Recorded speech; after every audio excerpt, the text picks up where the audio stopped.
ठीक है, न्यूक्लियस का लेक्चर नंबर 2। ठीक है ना। आज हम बात करेंगे न्यूट्रॉन की डिटेल है ना। न्यूट्रॉन की खोज, इसका हेडिंग हो सकती है डिस्कवरी ऑफ न्यूट्रॉन की खोज। ठीक है ना, डिस्कवरी ऑफ न्यूट्रॉन। ठीक है बेटा, किसने की थी? 1932 में। याद है क्या? कौन सा सन याद है क्या? शायद 1932 है। चलो खैर बुक में है, देख लेना ना। सन आप देख लेना, शायद 1932 ही है। फिर भी मुझे याद नहीं, आप लोग देख लेना। लेकिन साइंटिस्ट का नाम कौन है? खुद करता है कौन? James Chadwick. James Chadwick.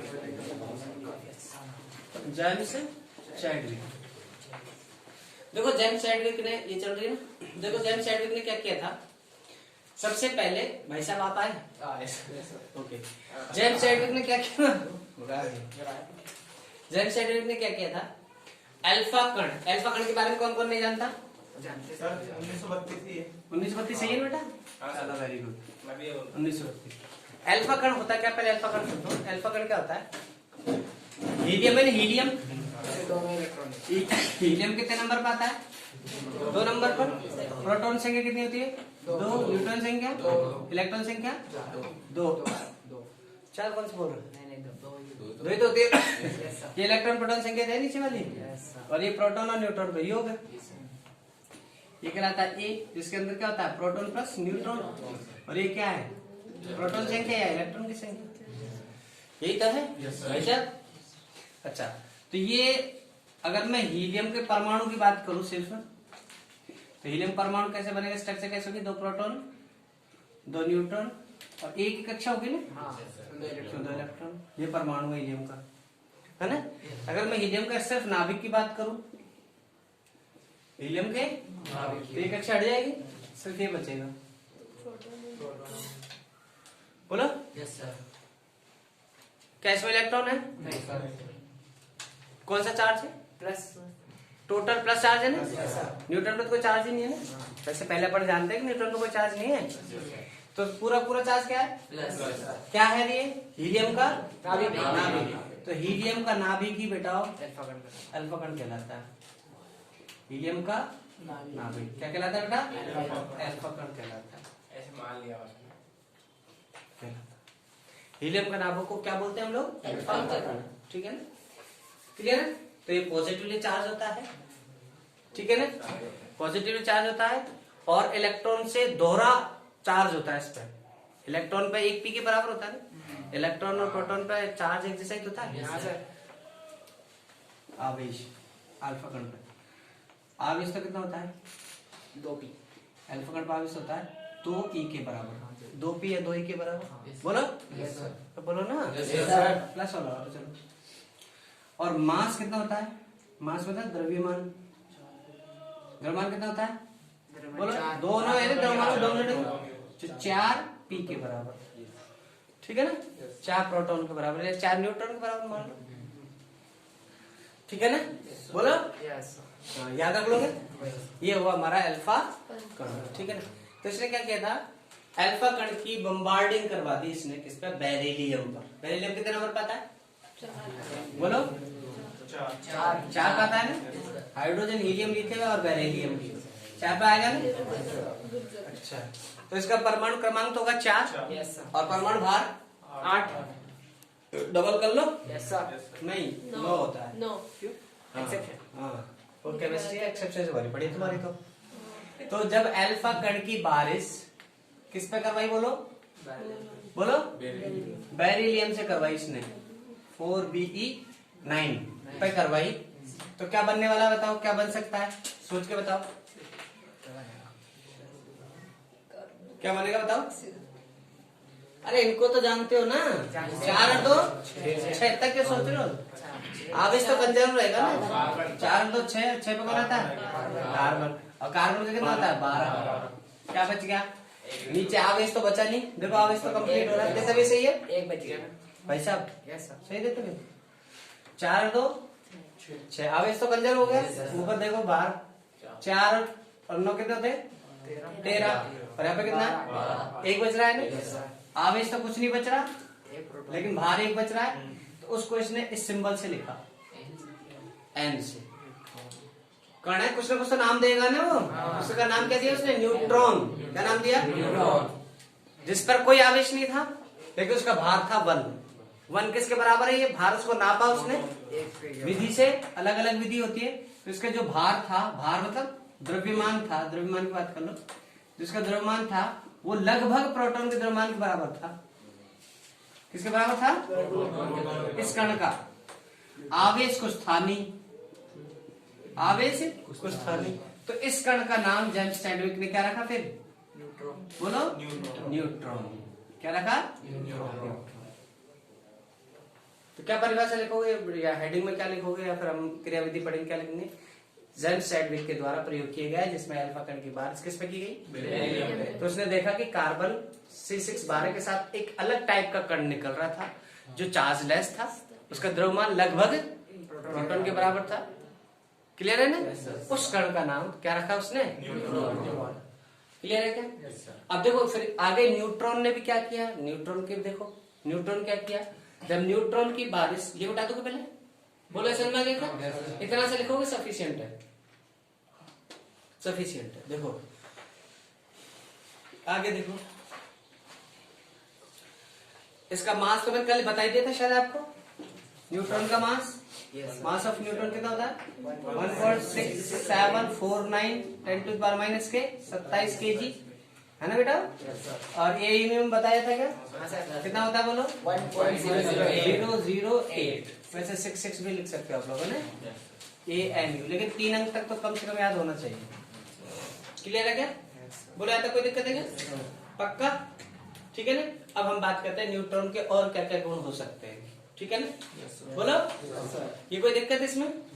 ठीक है, याद कर लोगे, लिखा लिखा है ये नोट्स हमारे पास, कोई प्रॉब्लम नहीं है। और ये 2-3 चैप्टर ऐसे बेटा इनको ना याद करो, ये तुम्हें पास करवाएंगे, ये तुम्हारी परसेंटेज बनवाएंगे। क्यों? क्योंकि मेरे जैसे बहुत कमजोर बच्चे हैं, वो क्या करेंगे, डेरिवेशन नहीं होगी तो याद करेंगे, वो रटंत विद्या ले जाएगी उसको आगे, समझ रहे हो? तो क्या करो, ये 3-4 चैप्टर्स तो कम से कम याद करने वाले, इनको तो याद रखो।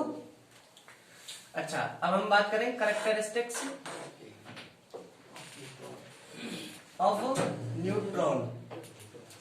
न्यूट्रॉन, न्यूट्रॉन के गुणधर्म, गुणधर्म किसके? न्यूट्रॉन के। नंबर 1 क्या है?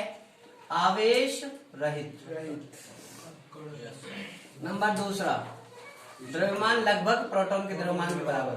द्रव्यमान लगभग किसके? प्रोटॉन के द्रव्यमान के बराबर, हालांकि थोड़ा ज्यादा होता है ना? हाँ, प्रोटॉन से थोड़ा ज्यादा होता है। तीसरी बात, इसमें 3-4 चीजें मैं लिखाई देता हूँ। विद्युत क्षेत्र से क्या होता है? अपरिवर्तित। विद्युत क्षेत्र से नॉट इफेक्टेड। ठीक है ना? विद्युत क्षेत्र से, क्योंकि विद्युत क्षेत्र से कौन अफेक्टेड होता है? जो चार्ज होता है। प्लस का होता है विद्युत क्षेत्र अपने साथ ले जाता है, माइनस का होता है तो विरुद्ध दिशा में ले जाता है। और मैग्नेटिक फील्ड से भी नॉट इफेक्टेड। मैग्नेटिक फील्ड भी किसको अफेक्टेड करती है? चार्ज वाले को ही। क्लियर है ना? चौथी, 5वीं बात क्या है कि इसकी पेनिट्रेटिंग पावर बहुत ज्यादा होती है। पेनिट्रेट मतलब चीर के जाने की क्षमता बहुत ज्यादा होती है, किंतु भेदन क्षमता अधिक होती है। भेदन क्षमता उच्च होती है, उच्च होती है, ध्यान रखोगे। छठी चीज है विराम द्रव्यमान 0 होगा। रेस्ट मास इसका क्या होगा? रेस्ट मास क्या होगा बोलो? 0। बेटा ये वही कहानी उससे, रेस्ट मास कितना होगा? 0 होगा। देखो पहले फोटोन की खोज हुई थी, पहले सबसे पहले इसको फोटोन ने बोलने की कोशिश करी थी इन लोगों ने। किसको? इस पार्टिकल को। क्या बोलने की कोशिश करी? क्योंकि चार्जलेस निकला, तो चार्जलेस निकला, देखो यार कि फोटोन है क्या। फिर बाद में देखा कि फोटोन अगर इंसिडेंट होता तो एनर्जी क्या होनी चाहिए? रिलीज होनी चाहिए। तो इससे एनर्जी रिलीज नहीं हो रही थी। भाई फोटोन में एनर्जी होती है ना, इसके पास एनर्जी नहीं थी। तो फिर बाद में इसको फोटोन बोलने वाले थे वो लोग। एनसीईआरटी में लाइन लिख रही है कि फोटोन, इसको फोटोन कह सकते थे, लेकिन बाद में पता चला कि ये फोटोन जब इंसिडेंट हो किसी पे तो एनर्जी रिलीज होनी चाहिए। तो एनर्जी अपनी तरफ से कोई एनर्जी नहीं लेकर आ रहा था ये, इसके पास कोई एनर्जी नहीं होती है। इसलिए क्या कहा फिर इसको फिर फोटोन नाम लिखा, फिर जाके क्या नाम दिया इसका, न्यूट्रॉन। एनसीईआरटी में लिख रहा है, ठीक है ना। तो जैसे फोटोन का रेस्ट मास कितना होता है, 0, ऐसे इसका रेस्ट मास क्या होता है, 0, ठीक है ना। हालांकि रेस्ट पे ही ये क्या होता है, लगातार कंटिन्यूअसली नाभिक के अंदर कन्वर्ट होते रहते हैं। क्या रहते हैं, प्रोटॉन न्यूट्रॉन में, न्यूट्रॉन प्रोटॉन में अन्योन्य क्रिया होती रहती है। अभी अपन थोड़ी देर बाद में पढ़ेंगे युकावा थ्योरी। क्या पढ़ेंगे, युकावा, तो उसमें पढ़ेंगे कैसे कन्वर्ट होते रहते हैं, ठीक है क्या। इसका जो संवेग होता है वो बेटा प्लस हाफ होता है ना, स्पिन। स्पिन कितनी होती है इसकी, प्लस हाफ, ध्यान रखना है ना। Spin plus half minus half 2 ही होती है, तो इसकी कितनी होती है, प्लस हाफ। इसका पूरा नाम है चक्रण कोणीय संवेग। क्या है, कितना होता है, हाफ, ठीक है क्या। और ये इसकी भेदन क्षमता अच्छी खासी होती है, मोटी शीशे की दीवार को भी पार करके जा सकता है। इसका चुंबकीय आघूर्ण बहुत कम होता है। चुंबकीय आघूर्ण क्या होता है, कम होता है, ध्यान रखना। चुंबकीय आघूर्ण, चुंबकीय आघूर्ण म्यू से लिखते हैं। अब मुझे लगता नहीं तुम्हें याद होगा, बहुत कम होता है, निश्चित होता है, वो कम होता है, वैल्यू बहुत कम होती है, ठीक है ना। अच्छा, ये किसी गैस में होकर अगर फ्लो हो, किसी कंटेनर में गैस भरी हो और उसमें दम दम दम जा रहे हो, तो क्या करेंगे, उसको आयनाइज क्यों नहीं करेंगे, बोलो बोलो, उदासीन है ना, तो आयनाइज नहीं करेंगे, ठीक है ना। और इनका जो वेग है वो प्रकाश के वेग के लगभग बराबर ही होता है, ठीक है ना। ये आयनाइज नहीं करेंगे, गैस को क्या नहीं करेंगे, आयनित नहीं करेंगे, ठीक है ना। और 10वीं चीज ये है कि इनकी जो आयु है ना, अर्धायु, अभी पढ़ेंगे, इसमें आएगा अर्धायु, टी हाफ, वो कितनी होती है, सिर्फ 17 मिनट होती है, ठीक है ना। ये इनके बारे में खूब डिटेल से चर्चा हो गई है। अब आप 10-12 प्रॉपर्टी है, 5-7 तो याद होनी चाहिए ना, ठीक है ना। 1-2 तो ऐसे जो हम नॉर्मल याद रखते हैं, क्लियर है क्या। ये हुई किसके बारे में बात, न्यूट्रॉन। अच्छा, अगर मैं न्यूट्रॉन का यूज पढ़े, use of neutron, use of neutron, तो देखो नंबर 1, देखो कहीं पर भी कोई चीज समझ में नहीं आए ना तुम्हारे, तो चिकित्सा के क्षेत्र में लिख दिया करो, क्षेत्र में, चिकित्सा के क्षेत्र में। और दूसरा और कुछ समझ में नहीं आया तो वैज्ञानिक अनुसंधान में, हाँ, वैज्ञानिक अनुसंधान में, अनुसंधान में। ये 2 ऐसे हैं जो हर जगह टिक जाते हैं, सब चलते हैं, हाँ। चिकित्सा में कहीं ना कहीं तो आ ही जाता है, और वैज्ञानिक अनुसंधान, ठीक है ना, बोलो। और अभी हम पढ़ेंगे नाभिकीय विघटन अभिक्रिया, तो उसमें विखंडन है ना, नाभिकीय विखंडन अभिक्रिया।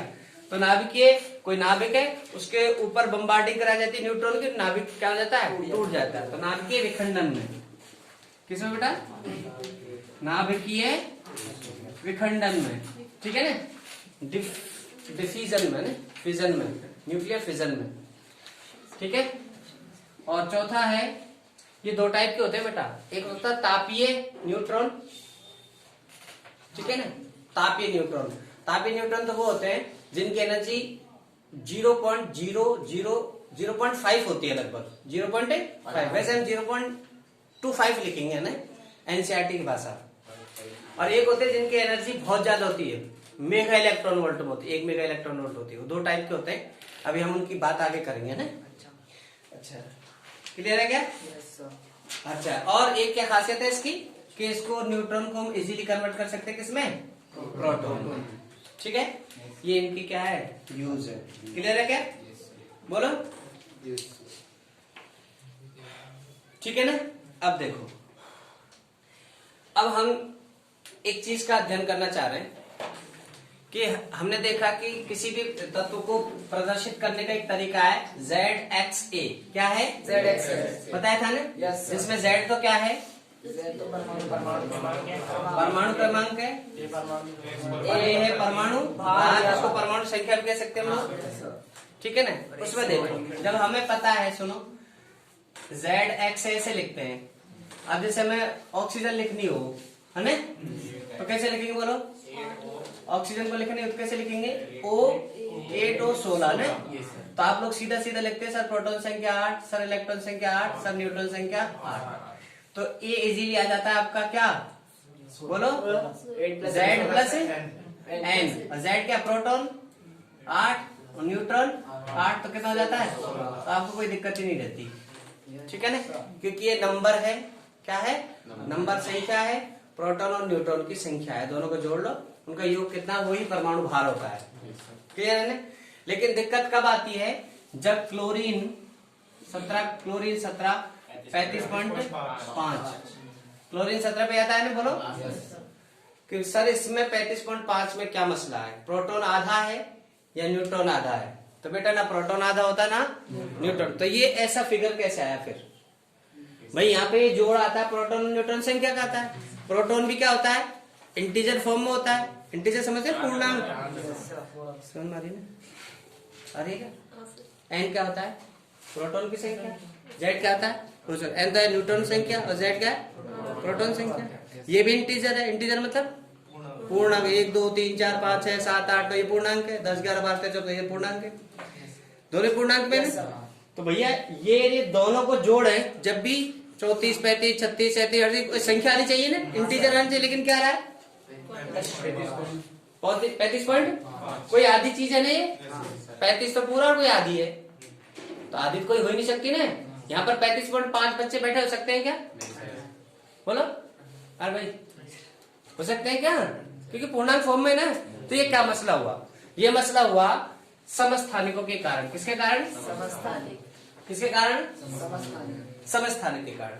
तो पढ़ते हैं नाभिक कई प्रकार के होते हैं, ठीक है ना, तो पहला नाभिक पढ़ते हैं, नाभिकों का प्रकार, नाभिकों का प्रकार, टाइप्स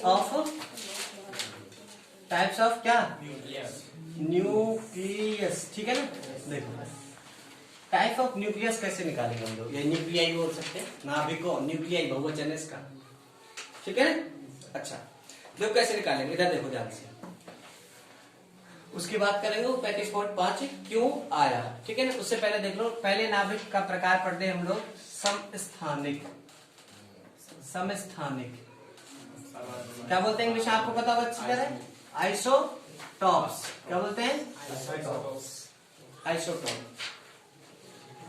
थोड़ा बहुत अंग्रेजी भी पढ़ते चलना भाई हो, आइसोटॉप्स, आइसोटॉप्स, ठीक है ना, यस मैं भी देख लेता हूँ, कटा आइसोटॉप की जगह कुछ और टॉप लगाना जाए, कर दी, कर दो, क्या बंद मत करें, आइसोटॉप्स क्या होते हैं ध्यान रखना, समस्थानिक नाम से पता चल जाता है इनका, ऐसे नाभिक या परमाणु या तत्व, ऐसे नाभिक परमाणु या तत्व जो आवर्त सारणी में एक ही जगह पर आए, एक ही जगह पर, हाइड्रोजन कितने नंबर पर है, एक ही, वो हाइड्रोजन की जगह कोई एक दूसरा तत्व और आ जाए तो उसका स्थान भी वही है जो हाइड्रोजन का है, अच्छा मतलब जैसे प्रोटॉन की संख्या समान हो, सुन लो, ऐसे तत्व या नाभिक जिनमें, बोलो ना, जिनमें प्रोटॉन की संख्या क्या हो, समान हो, प्रोटॉन की संख्या, अर्थात आवर्त सारणी में एक ही जगह है, अर्थात आवर्त सारणी में, आपको एक चीज बता देता हूं, अब तक लगभग 2500 के समथिंग, कितने, एक किताब कहती है 2500, एक किताब कहती है 1500 के समथिंग क्या हो चुकी है पता है अब तक, नाभिकों की खोज, किनकी, ये तत्वों की खोज बोल दूं तो कोई दिक्कत नहीं है, कितने, 2.5, वो एक किताब तो 250 बोलते, एक किताब बोलते 1500, चलो 1500 मान लेते हैं, कितनी, 1500 जानवर सो रहा है क्या, कितनी, 1500 में से 118 तो वो हैं जो तुम जानते हो, बाकी का नहीं जानते हो ना, अब बाकी में समझो 250 तो ऐसे हैं जो स्थायी हैं, कैसे 250, और बाकी कितने बचे 1250, 1500 में से वो कैसे अस्थायी है, कैसे अस्थायी, तो सर हम तो 118 जानते हैं, तो वो कैसे है 1500 कैसे है, तो देखो उनको पढ़ते हैं, तो ऐसे तत्व जो नाभिक में, जिनमें ऐसे तत्व नाभिक जिनमें प्रोटॉन संख्या तो एक जैसी हो, समान हो, लेकिन सॉरी ये तो पूरा एक लाइन और लिख लो, अर्थात आवर्त सारणी में एक ही स्थान पर आवे, एक स्थान पर आवे, उन्हें क्या कहेंगे हम, बोलो, उन्हें समस्थानिक, नाम से देखो ना, समस्थानिक। सम मतलब एक ही समान स्थान, जिनका स्थान समान हो, समस्थानिक कहलाते हैं। ठीक है ना। अब देखो यहां देखो, अब तुमने ये लाइन लिखी है ना कि जिनका परमाणु, जिनका प्रोटॉनों की संख्या समान हो, एक लाइन और लिख सकते हो, लेकिन परमाणु भार अलग अलग हो। परमाणु भार मतलब ए, संख्या मतलब जेड, यहाँ तो जेड है, ये ए है, लेकिन परमाणु भार क्या हो, अलग अलग हो, न्यूट्रॉनों की संख्या अलग अलग हो, ऐसे बोल सकते हैं एक लाइन और।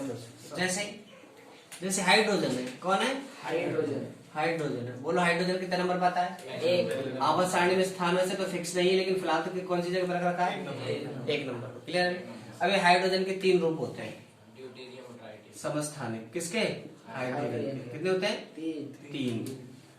1H1, 1H1 क्या है, नाम प्रोटियम, क्या है, प्रोटियम। ठीक है ना। अच्छा जी बताओ प्रोटॉन संख्या कितनी है, 1। न्यूट्रॉन की संख्या 0।